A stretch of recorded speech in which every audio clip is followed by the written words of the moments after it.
What's up, Bro Banner Nation? This is your boy Cougs, manager of the motherfucking Anchovies, the best fantasy football organization around. This is a quick run through the best and worst picks of our fantasy football draft for the 2024 season for the SFL, presented by the Cougsocrat and Chronic, sponsored by Monster. Drink one, bitches. Let's jump right into it. I got the drafting room. Great wall decorations. My fiance is probably gonna love it. Right next to the 86-inch TV. But here we go. Let's jump right into this bitch. Best pick, Bryce Hall. I know it's my pick, and I know it's just the best pick. Him at 9 is an absolute fucking steal. Honorable mention: Christian McCaffrey and Bijan Robinson. I think these three are going to be your best fantasy producers this year. So Brees Hall, number 1, honorable mention CMC. He should not have gone at 2, and Bijan at 3. Worst pick, Tyreek Hill, because you should have taken one of those 3 over Tyreek Hill. Again, it's the first round, so you really can't make a bad pick. But that's what I'm saying. Second round, best pick in the second round, Derrick Henry. With what he's capable of doing, he hasn't fallen off the proverbial 30-year-old cliff yet, so he could still have a huge season. You got him halfway through the second round. It's great value for what he potentially could be. Worst pick, Deebo Samuel. Just why? Why, dude? Why? I don't get it. It's just terrible pick right here at the first pick in the second round. Honorable mention, I know no one's going to agree with this, but Nico Collins. I just think the value you could have got for Stephon Diggs here in the 5th, or Tank Dell here in the 6th. If I didn't take him here, Tank Dell probably would have went a round or 2 later. And I like those values better than paying that much for Nico Collins. So honorable mention, Nico Collins. Third round, best pick. Honorable mention, James Devontae Adams. Excellent value here. Guy's an absolute stud. He still is a stud. But my best pick in this round is Drake London. I feel like he should have went more in this area here in the second round. I think you got great value here for Drake London, Rocco. So I'm going to say Drake London, my best pick. Devontae Adams, my honorable mention. And the worst pick in this round, honorable mention.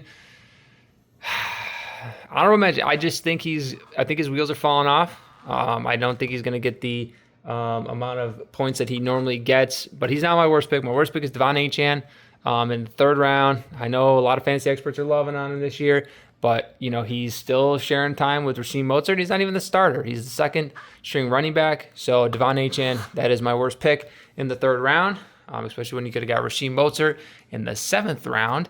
So moving on to 4th round, best pick. This is a hard round for me to pick from. Best pick in this round, I really like, this is a hard round to pick. I really like DK Metcalf. I know a lot of you don't, but I'm not picking him. Mark Andrews, as long as he stays healthy, he's going to be a stud player for sure. DJ Moore, I really like what he can do potentially with an actual competent quarterback throwing the ball this year.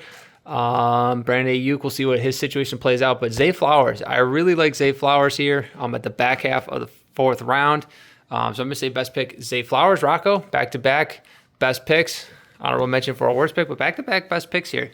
Worst pick in this round, I'm going to have to go with, it's another tough round to pick from, but I'm going to have to say Alvin Kamara. I know he's a starting running back. I just don't see him producing very much this year. And for a 4th round pick, I feel like there's other ways you could have went there to have a better team. 5th round, my favorite pick here in the 5th round is, I don't really like anybody, really, to be honest with you. Terry McLaurin. Terry McLaurin is easily the best pick in this round. I was trying to get him here, but I got sniped. So Terry McLaurin, best pick in the 5th round. My least favorite pick in this round is Christian Kirk, Christian Watson, and Rashawn White. But I'm going to have to say my least favorite pick is Christian Kirk.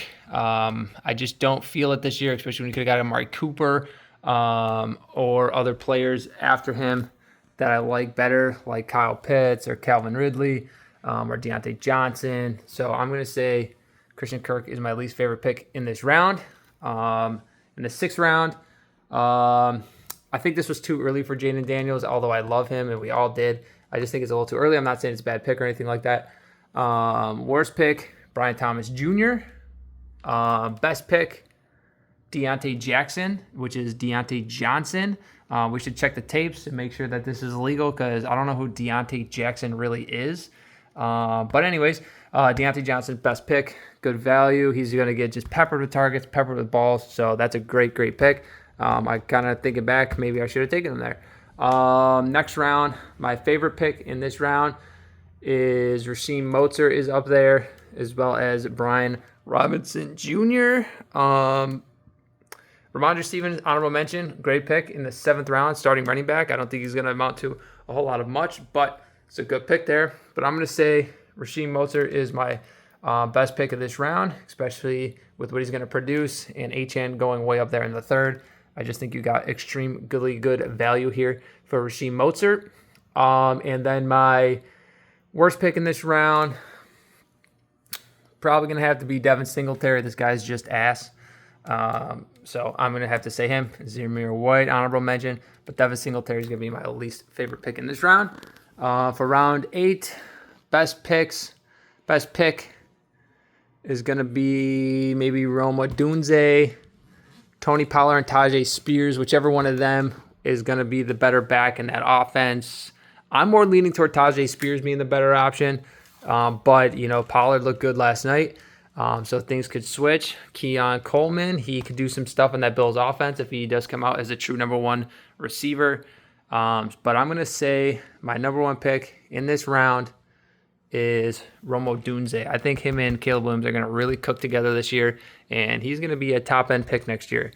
My least favorite pick in this round is Zach Moss. Zach Moss is ass. I don't think he's going to be the starter all year. I think he's going to end up being benched and move down the depth chart pretty quickly here. In the 9th round, worst pick, probably Jaleel McLaughlin. I kind of got, a little drunk on the Kool-Aid on him and some podcasts I was listening to. I don't hate the pick, honestly, but, obviously with what's around him, that probably wasn't a great pick. So I'm going to say Jaleel McLaughlin as the worst pick in this round.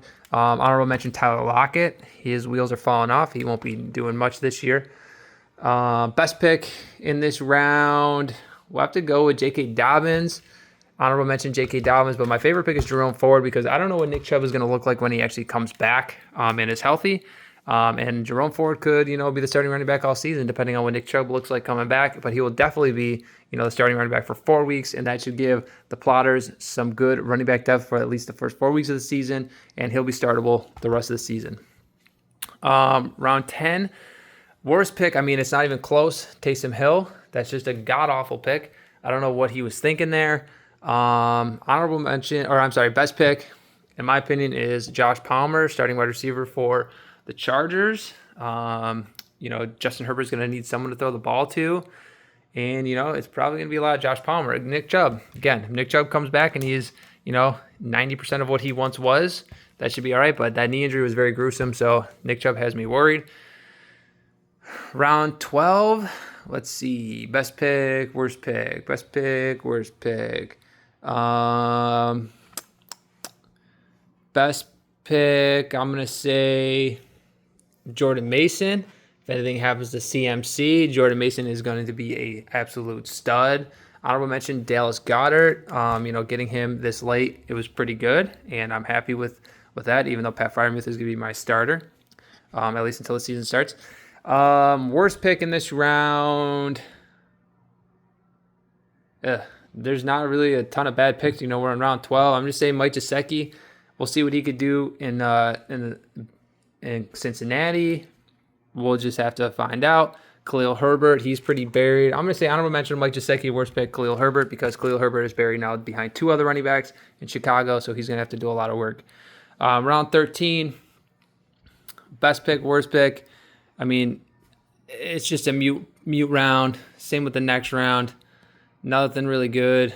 So round 13, best pick, we'll just go with Jaleel Polk, number 1 receiver in an offense.